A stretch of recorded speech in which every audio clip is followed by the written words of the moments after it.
खबरों पर डालते हैं विस्तार से नजर और बड़ी खबर से करते हैं शुरुआत। राजनीतिक पदों पर बैठे लोगों के आचरण में नैतिकता और शुचिता लाने के लिए मोदी सरकार का एक बड़ा प्रावधान लेकर आई है। इस सिलसिले में गृह मंत्री अमित शाह ने आज लोकसभा में 130वां संविधान संशोधन सहित 3 विधेयक पेश किए। विपक्ष के जोरदार हंगामे के बीच अमित शाह ने इसे संयुक्त संसदीय समिति के पास भेजने का प्रस्ताव रखा। इसके संशोधन के बाद कोई भी प्रधानमंत्री हो, मुख्यमंत्री हो या फिर केंद्र और राज्य के मंत्री हो, गंभीर अपराध के सिलसिले में अगर वो 30 दिन हिरासत में रहते हैं तो 31वें दिन उन्हें अपना पद छोड़ना पड़ेगा। क्या है पूरी खबर, देखिए इस रिपोर्ट में। अब जेल से सरकार चलाने के मंसूबों को साकार करना आसान नहीं होगा।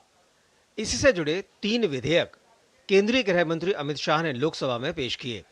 इनमें संविधान का 130वां संशोधन विधेयक 2025, केंद्र शासित प्रदेश सरकार संशोधन विधेयक 2025 और जम्मू और कश्मीर पुनर्गठन संशोधन विधेयक 2025 शामिल रहे। भारत के संविधान का संशोधन करने वाले विधेयक को पुनर्स्थापित करने की अनुमति दी जाए। महोदय, मैं प्रस्ताव करता हूं कि जम्मू कश्मीर पुनर्गठन अधिनियम 2019 का संशोधन करने वाले विधेयक को पुनर्स्थापित करने की अनुमति दी जाए। इससे पहले विपक्ष की ओर से गृह मंत्री अमित शाह द्वारा पेश किए गए विधेयक का कड़ा विरोध किया गया और कुछ सवाल भी विपक्षी सांसदों ने उठाए, जिस पर गृह मंत्री ने जवाब देते हुए कहा कि जब उन पर झूठे आरोप लगाए गए थे तो नैतिकता के आधार पर उन्होंने इस्तीफा तक दे दिया था और जब तक कोर्ट से उन्हें क्लीन चिट नहीं मिली उन्होंने कोई संवैधानिक पद ग्रहण नहीं किया था। मुझ पर झूठे आरोप लगाए तब अरेस्ट होने के पहले मैंने नैतिकता के मूल्यों का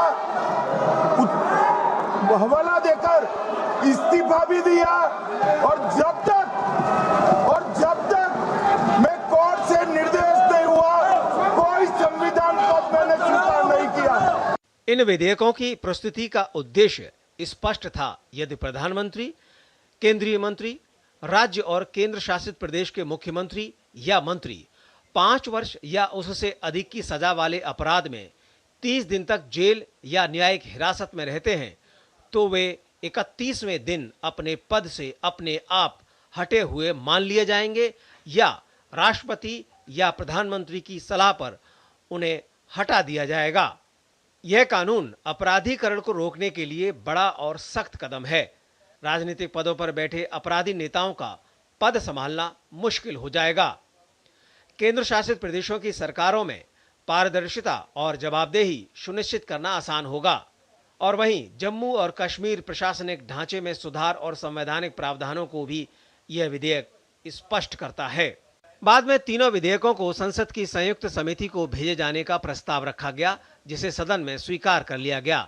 इस संयुक्त समिति में कुल 31 सदस्य होंगे, जिनमें 21 सदस्य लोकसभा से और 10 सदस्य राज्यसभा से होंगे। माननीय अध्यक्ष जी द्वारा नाम निर्दिष्ट किए जाने वाले इस सभा के 21 सदस्य और माननीय उपसभापति द्वारा नाम निर्दिष्ट किए जाने वाले राज्यसभा के 10 सदस्यों को मिलकर बनने वाली संयुक्त समिति को सौंपा जाए। जैसे ही विधेयक पेश किए गए, विपक्षी सांसदों ने सदन में तीखा विरोध शुरू कर दिया। अध्यक्ष महोदय, भारत का संविधान का जो मूलभूत ढांचा है वो ये कहता है कि कानून का राज होना चाहिए। ये बिल संविधान विरोधी, मूल अधिकार विरोधी, न्याय विरोधी, पुरजोर विरोध करता हूँ। कांग्रेस, टीएमसी सहित कई विपक्षी दलों के सांसदों द्वारा विधेयकों की कॉपी फाड़ने से सदन में माहौल पूरी तरीके से बदल गया। बीजेपी सांसदों ने विरोध प्रदर्शन को गुंडागर्दी करार देते हुए कहा कि इसकी जितनी निंदा की जाए उतनी कम है। उन्होंने स्पीकर को कार्रवाई करने की मांग की। जिस तरह से मतलब झगड़ा करने पे आमादा हो गए या गृहमंत्री के चेयर तक पहुंच करके जिस तरीके से किया, मतलब इसकी जितनी भर्त्सना की जाए, आज तो पूरी लोकतंत्र पे कुठाराघात है। आज लोकसभा में विपक्ष की जिस प्रकार की इंडिसिप्लिन दिखने को आई, ये बहुत ही निंदनीय है।